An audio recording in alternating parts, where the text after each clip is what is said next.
in North Dakota. And we like to celebrate the actors, the dancers, the artists, everyone that's here in the stage. And we're especially excited to take the stage 701, Daniel Bielinski, who just wrapped filming a movie called End of the Rope that was shot right here in North Dakota. Hi, Daniel. Thank you so much for being here. Yeah, thanks for having me.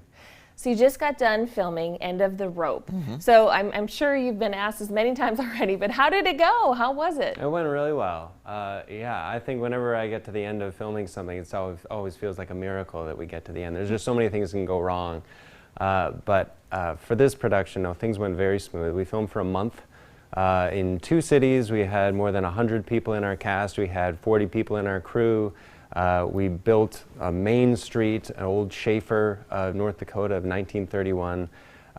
We shot in 18 different locations. We had guns and horses and action scenes and more than 24 vintage 1931 automobiles.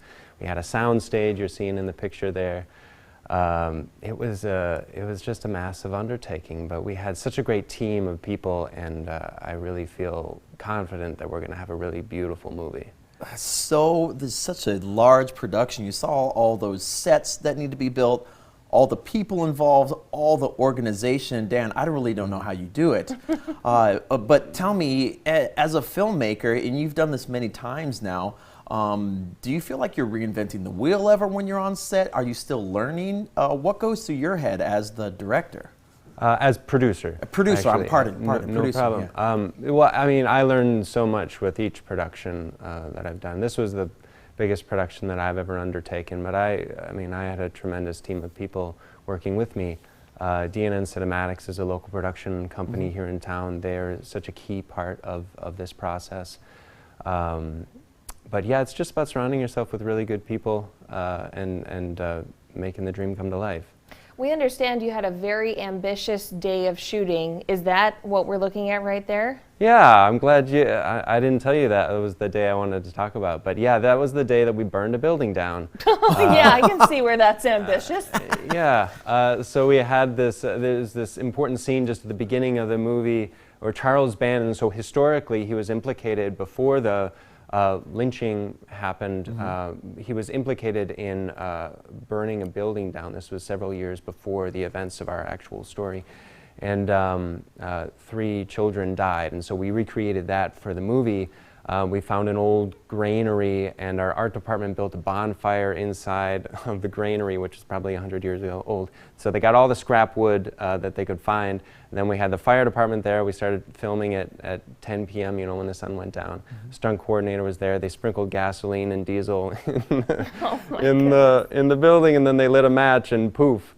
The whole building went up in smoke in 20 minutes. It was down to the ground. And so we had 3 cameras running, and it was very well oiled, our machine at that point. And so we were able to move from setup to setup really quickly and got what we needed. I was going to say, I hope they were recording. Yeah. Yeah. We only have 1 shot at this, guys. Yeah. No, that is incredible. And we should mention, we've had you on the show before, so we assume people know, but this movie is based on real life events that happened here in North Dakota. Can you quickly recap that once again, the story? Yeah, it tells the true story of the 1931 Charles Bannon case. And so a sociopathic farmhand kills a family and lives on their property for almost a year until the town gets aware of what's going on, and then they bring him in, and the town is very upset about it. They decide to take justice into their own hands, and they throw him off a bridge with a rope around his neck. And then there's a big statewide investigation about who was responsible for it. And nobody squealed. Nobody told on their brother or their cousin or their neighbor who was involved. Wow.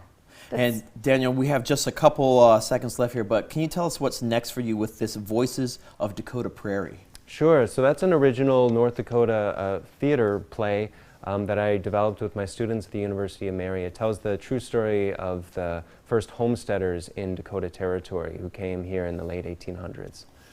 Okay, we can't wait to see all of your productions. Thank you for making movies and great theater here in North Dakota. We love it. This has been Stage 701, and for more information, once again, visit canticle-productions.com. You do not want to miss all the information that is on that website.